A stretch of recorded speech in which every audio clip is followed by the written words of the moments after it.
সুপ্রিয় দর্শক, সর্বশেষ আপডেট বাংলা নিউজে আপনাদের স্বাগতম। শুরুতেই সংবাদ শিরোনাম, এরপর থাকছে বিস্তারিত। শুরুতেই জানিয়ে দেব, বাংলাদেশে কবে ফিরবেন জানিয়ে দিলেন প্রধানমন্ত্রী শেখ হাসিনা। বিস্তারিত থাকছে প্রতিবেদনে। আরও জানিয়ে দেব, ইউনূস সরকারকে উৎখাত করে দেব, বাংলাদেশে এবার গণ অভ্যুত্থানের হুঁশিয়ারি ওসমান হাদির দলের। বিস্তারিত থাকছে প্রতিবেদনে। আরও জানিয়ে দেব, অনির্দিষ্টকালের জন্য ভারতীয় ভিসা দেওয়া বন্ধ করল বাংলাদেশ, টানাপোড়েন চরমে। বিস্তারিত থাকছে প্রতিবেদনে। আরও জানিয়ে দেব, সিরাজগঞ্জে গণ অধিকার পরিষদ নেতার মরদেহ উদ্ধার। বিস্তারিত থাকছে প্রতিবেদনে। আরও জানিয়ে দেব, হাদি হত্যার প্রতিবাদে যোগ দেওয়ায় ছাত্রদল নেতার পদ স্থগিত। বিস্তারিত থাকছে প্রতিবেদনে। সুপ্রিয় দর্শক, এতক্ষণ শুনছিলেন সংবাদ শিরোনাম, এখন শুনবেন বিস্তারিত। তার আগে ভিডিওটি ভালো লাগলে এবং সর্বশেষ আপডেট নিউজ পেতে চ্যানেলটি সাবস্ক্রাইব করুন। ধন্যবাদ। জ্বলছে বাংলাদেশ, গত কয়েকদিন ধরে ফের অশান্তি। একাধিক খুন হয়েছে, মৌলবাদীরা দখল করে নিয়েছে রাজপথ। এই অবস্থার জন্য বাংলাদেশের অন্তর্বর্তীকালীন প্রধান ডক্টর মোহাম্মদ ইউনূসকে দায়ী করলেন প্রাক্তন প্রধানমন্ত্রী শেখ হাসিনা। তার দাবি, ইউনূসই চরমপন্থীদের হাতে দেশকে ছেড়ে দিয়েছেন, তার পরিণতি সাধারণ মানুষকে ভোগ করতে হচ্ছে। বাংলাদেশে কবে ফিরবেন? গত বছরের আগস্টে দেশ ছেড়ে ভারতে পালিয়ে যাওয়ার পর হাসিনাকে অনেকবার এই প্রশ্নের মুখে পড়তে হয়েছে। তার উত্তর বলেন, যখন বাংলাদেশে একটি বৈধ সরকার এবং একটি স্বাধীন বিচার বিভাগ থাকবে, তখন আমি আনন্দের সঙ্গে সেই দেশে ফিরে যাব। আমি তো সেই দেশের মানুষেরই সারা জীবন সেবা করেছি। সংবাদ সংস্থা এএনআইকে ইমেলে দেওয়া সাক্ষাৎকারে হাসিনা বলেন, চরমপন্থীরা ভারত বিরোধী মনোভাবকে দিনের পর দিন উস্কানি দিচ্ছে। তাতে দুই দেশের মধ্যে উত্তেজনা বাড়ছে। ইচ্ছাকৃতভাবে সাম্প্রদায়িক উত্তেজনা তৈরি করেছে এই সরকার, কারণ এই সব মৌলবাদীদের বর্বরন্ত তো ইউনূস সরকারের আমলেই। বাংলাদেশে হিংসার জেরে ভারতীয় দূতাবাস ও দেশের বড় বড় প্রতিষ্ঠানে হামলা চালানো হয়েছে। তা নিয়ে হাসিনার দাবি, এই হামলাকারীরা মৌলবাদী। তার কথায়, এরা আসলে সবাই একই ব্যক্তি। এরাই তো ভারতীয় দূতাবাসে মিছিল করে, মিডিয়া অফিসে আক্রমণ করে, সংখ্যালঘুদের খুন করে। এরাই কিন্তু আমাকে ও আমার পরিবারকে হত্যার চেষ্টা করেছে, আমার দেশ ছাড়া করেছে।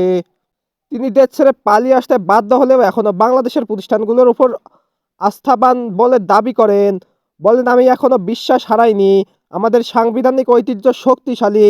যতই বৈধ শাসন ব্যবস্থা পুনরুদ্ধারের পর আমাদের বিচার বিভাগ তার স্বাধীনতা ফিরে পাবে, তখনই ন্যায় বিচারের জয় হবে।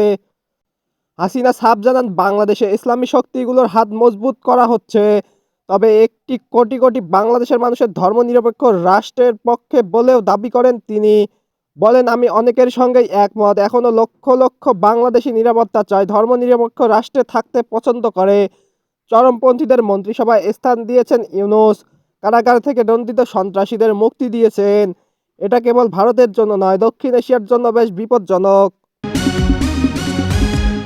এদিকে ইনকিলাব মঞ্চের মুখপাত্র শহীদ শরীফ ওসমান হাদির খুনের ঘটনায় দোষীদের দ্রুত গ্রেপ্তার করা না হলে সরকার পতন আসন্ন। কার্যত এই হুঁশিয়ারি দেওয়া হলো মোহাম্মদ ইউনূসের অন্তর্বর্তীকালীন সরকারকে। সোমবার বাংলাদেশের কেন্দ্রীয় শহীদ মিনারে এক বিক্ষোভ সমাবেশ করে ইনকিলাব মঞ্চ। তাদেরই নেতা আবদুল্লাহ আল জাবের এই হুঁশিয়ারি দেন। ওসমান হাদির মৃত্যুর খবর চাউর হওয়ার পর থেকে নতুন করে উত্তেজনা ছড়িয়েছে বাংলাদেশে। জায়গায় জায়গায় ভাঙচুর করেছে দুষ্কৃতীরা। সরকারের বিরুদ্ধে বিক্ষোভ প্রদর্শন চলছে প্রায় দিন। হাদির শেষকৃত্যের পর ইনকিলাব মঞ্চের তরফে সরকারকে টাইমলাইন বেঁধে দেওয়া হয়েছিল। সোমবারও সেই ঝাঁজ বজায় রাখলেন ওই দলের নেতারা। দেশবাসীকে শান্তির বার্তা দিলেও ইউনূস যে বারুদের স্তূপে বসে রয়েছেন তা নিয়ে কোনো সন্দেহ নেই। এর মত আন্তর্জাতিক বিশেষজ্ঞদের। তাদের আরও দাবি, বাংলাদেশের পরিস্থিতি যে কোনো দিন সরকারের হাতের বাইরে যেতে পারে, কারণ ইউনূস যেসব প্রতিশ্রুতি দিয়ে ক্ষমতায় বসেছিল তার বেশিরভাগই পূরণ করতে পারেননি। আবার সামনেই নির্বাচন। হাদির খুনের কারণে যদি নির্বাচন পিছিয়ে যায় তাহলে তো মেনে নেবে না রাজনৈতিক দলগুলো।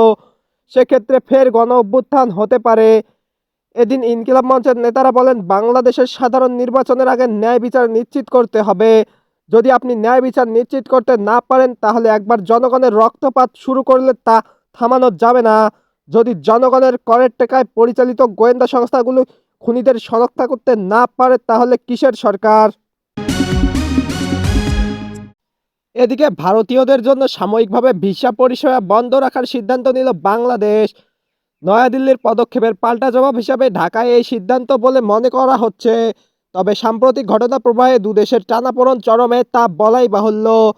গতকাল বাংলাদেশ ভারতের ভিসা পরিষেবার বড় কাটছাঁট করা হয়েছে। বাংলাদেশের দ্বিতীয় বৃহত্তর শহর চট্টগ্রামে অবস্থিত ইন্ডিয়ান ভিসা অ্যাপ্লিকেশন সেন্টার অনির্দিষ্টকালের জন্য বন্ধ রাখার কথা জানায় ভারত। স্থানীয় সংবাদ মাধ্যম সূত্রে খবর, নিরাপত্তা সংক্রান্ত উদ্বেগের কারণে এই সিদ্ধান্ত। গত বছর ছাত্র আন্দোলনের অন্যতম মুখ যুবনেতা শরীফ ওসমান হাদির মৃত্যু ঘিরে উত্তাল বাংলাদেশ। আওয়ামী লীগ সরকারের পতনের পরবর্তী প্রেক্ষাপটে হাদির যথেষ্ট রাজনৈতিক প্রভাব ছিল। 12 ডিসেম্বর ঢাকায় বিজয়নগর এলাকায় রিকশায় করে যাওয়ার সময় তার মাথায় গুলি লাগে। মুখোশধারী আততায়ীদের হামলায় গুরুতর আহত হন। সিঙ্গাপুরে চিকিৎসাধীন ছিলেন। বৃহস্পতিবার সেখানেই মৃত্যু হয় এই 32 বছর বয়সী যুবনেতার। হাদির মৃত্যুর খবর ছড়িয়ে পড়তেই বাংলাদেশ জুড়ে ক্ষোভের বিস্ফোরণ ঘটে। একাধিক জায়গায় ভাঙচুর, অগ্নিসংযোগের অভিযোগ ওঠে। ভারতের বিরুদ্ধে ষড়যন্ত্রের ভিত্তিহীন দাবিও তোলে সে দেশের সংবাদ মাধ্যমের একাংশ। সেই আবহেই বৃহস্পতিবার চট্টগ্রাম ভারতীয় সহকারী হাইকমিশনার বাসভবনে পাথর ছোড়ার ঘটনা ঘটে। সূত্রের খবর, এই ঘটনার পরপরই চট্টগ্রামে ভারতীয় ভিসা পরিষেবা স্থগিত করার সিদ্ধান্ত নেয় নয়াদিল্লি। এদিকে নোয়াখালী বিজ্ঞান ও প্রযুক্তি বিশ্ববিদ্যালয় ছাত্রদলের সাহিত্য ও প্রকাশনা সম্পাদক মেহেদী হাসান বাদনের পদ স্থগিত করেছে জাতীয়তাবাদী ছাত্রদলের কেন্দ্রীয় সংসদ। সোমবার বাংলাদেশ জাতীয়তাবাদী ছাত্রদলের দপ্তর সম্পাদক মোহাম্মদ জাহাঙ্গীর আলম স্বাক্ষরিত এক প্রেস বিজ্ঞপ্তিতে আগামী 3 মাসের জন্য পদ স্থগিতাদেশের বিষয়টি জানানো হয়। জানা যায়, ইনকিলাব মঞ্চের মুখপাত্র শরীফ ওসমান হাদিকে হত্যার প্রতিবাদে আয়োজিত বিক্ষোভ মিছিলে অংশগ্রহণ করায় তার পদ স্থগিত করা হয়। এর আগে গত বৃহস্পতিবার রাতে শরীফ ওসমান হাদিকে গুলি করে শহীদ করার প্রতিবাদে সারা দেশের ন্যায় নবীপ্রবীতেও বিক্ষোভ মিছিল করেন শিক্ষার্থীরা। এতে দলমত নির্বিশেষে সকল শিক্ষার্থীদের অংশগ্রহণ করতে দেখা গেলেও অংশ নেয়নি ছাত্রদলের নেতৃবৃন্দ। পরবর্তীতে আলাদাভাবে বিক্ষোভ মিছিল করেন তারা। তবে শিক্ষার্থীদের ওই মিছিলে অংশগ্রহণ করেন বিশ্ববিদ্যালয়ের ছাত্রদলের সাহিত্য ও প্রকাশনা সম্পাদক মেহেদী হাসান বাঁধন। এ বিষয়ে নবীপ্রবী ছাত্রদলের সভাপতি জাহিদ হাসান বলেন, শহীদ প্রেসিডেন্ট জিয়াউর রহমানের আদর্শে গড়ে ওঠা নেতৃত্ব বিপ্লবী শরীফ ওসমান হাদি ভাইকে ছাত্রদল শ্রদ্ধার সাথে লালন করে। হাদি হত্যার প্রতিবাদে নবীপ্রবীতে ক্রিয়াশীল রাজনৈতিক অরাজনৈতিক সংগঠনগুলোর মধ্যে একমাত্র ছাত্রদলের প্রতিবাদ ও বিক্ষোভ মিছিল করেছে। অন্য কোনো রাজনৈতিক ছাত্র সংগঠন তা করেনি। কেন্দ্রীয় ছাত্রদল সংগঠনের অভ্যন্তরীণ নিয়ম শৃঙ্খলা লঙ্ঘনের জন্য অভিযুক্তের ব্যাপারে যথাযথ ব্যবস্থা গ্রহণ করছে এবং আমাদের কাছে সংগঠনের সাংগঠনিক সিদ্ধান্তই চূড়ান্ত সিদ্ধান্ত।